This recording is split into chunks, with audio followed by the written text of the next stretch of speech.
In Privacy Watch, the glitch that caused a major delay in the release of the Iowa caucus results has caused serious mistrust among voters ahead of the November presidential election.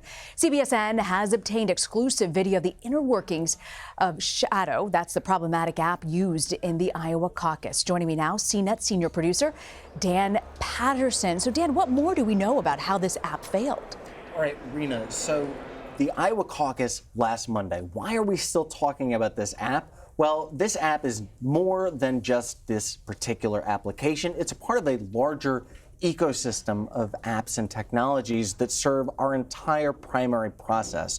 So when we look at this app itself, there's been reporting that says, well, it had problems communicating and sending data. There were problems logging in. Well, after speaking to security researchers who obtained the app itself and sent us video, as well as the code, we were able to see some really interesting things. In their words, well, this was kind of an amateur slapdash job. There was code that was copy and pasted clearly from other applications in there. In fact, some of the code was so sloppy, the security researcher said that there were email addresses, links to personal websites in there, and in fact they found IP addresses that the app was sending data back to that they weren't able to identify, which means the security of your vote and the tally was being sent to unknown locations. That's so bizarre and frightening at the same time.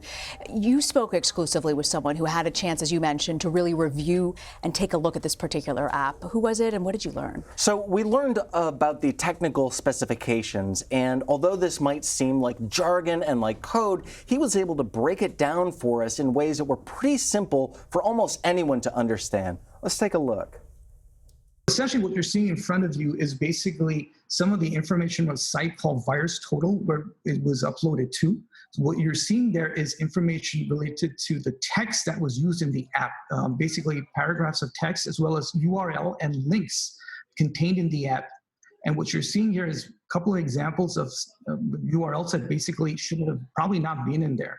It kind of indicates the app was rushed into production and probably not vetted properly.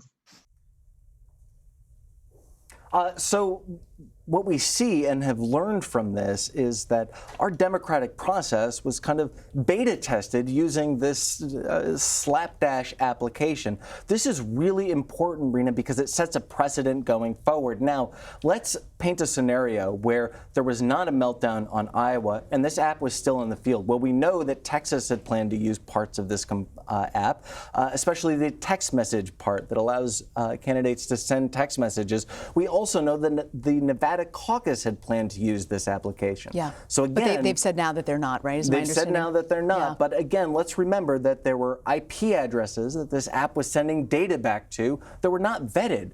There was no security protocol that almost every cybersecurity expert would say, hey, look, we need some best practices before deploying any type of application into the field.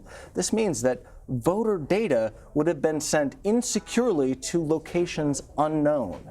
So, to be clear, you know, hindsight is 2020, right? These folks at the polls, what could they have done differently if the product they were delivered had all these built-in issues? There were a few things, Rena. Number one, proper training and preparation. In fact, when we spoke to the app developers, they said the only circumstance that would have been appropriate was to give everyone a device with the app pre-installed, and that was the only thing they could access on it, so that you wouldn't have other security flaws from other apps influencing that. Number two, they could have and should have downloaded the app ahead of time. Number three, they could have and should have logged into the app ahead of time. We heard all kinds of reports that the app threw up errors saying, hey, be careful about logging in, just like all those phishing warnings we get. Well, when you're in the heat of a campaign and when voters are surrounding you and they expect their vote to be tabulated and you're dealing with a phishing notification, there's almost no way that you can properly follow protocols to make sure that that app is behaving properly. So planning and preparation, downloading and installing the app ahead of time, and making sure that you are securely logged in. It appears that almost none of those protocols were followed. Is what happened in Iowa a good warning sign to folks that maybe this isn't the year to be using smartphone technology in elections? Yeah, Rena, that's the number one takeaway. That, look, technology itself is fine, but we cannot beta test technology using our democracy. We need to make sure that any applications that are installed in the field have not just been vetted, but that the people using those applications have been properly trained.